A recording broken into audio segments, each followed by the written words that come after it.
So, in addition to all of our adapters and our flex plates and our transfer case adapter, we've decided to go into the billet part business as well.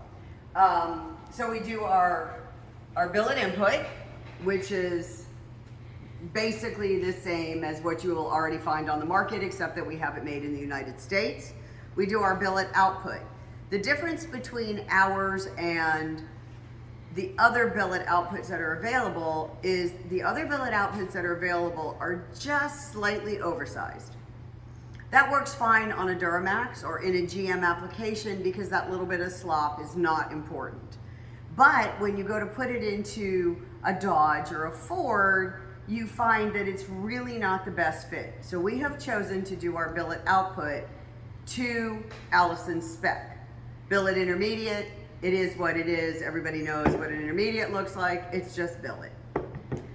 Where we are truly different than anybody and anything else in the market is after doing a bunch of research on the C2s and the modified sun gears and the way those are made and put together, we decided that rather than doing that, why could we not build a stock part, a stock fitting part, that would give you as much or more strength than the other C2s that were on the market, including the one that we used to build, where you had to modify the sun gear. So after a lot of research and deliberation, we have come out with our new C2. Our C2 is a billet piece made out of 300M. It is approximately 25 to 30% stronger than any other billet C2 part on the market. And it requires no modification of any other part in the Allison. It is a direct replacement for the C2 hub that is in your truck now, or in your transmission now.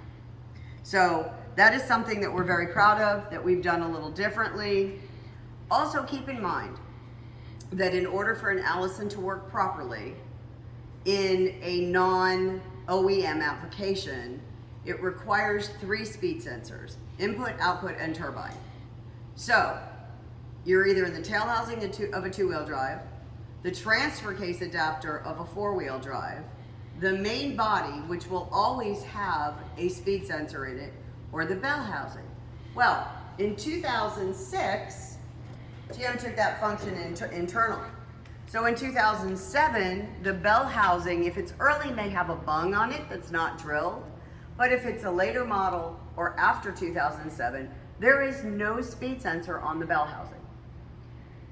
Earlier bell housings have become far more scarce, much more expensive. So many years ago, we decided that that was kind of silly to make you go out and find a new bell housing if you had a 2007 or later transmission. So we developed what we call our Arrow. It is a bell housing speed sensor adapter kit. It's a little puck, it's an Arrow. It sells seats in one position. It comes with all the hardware you need and the speed sensor you need in order to make it work properly.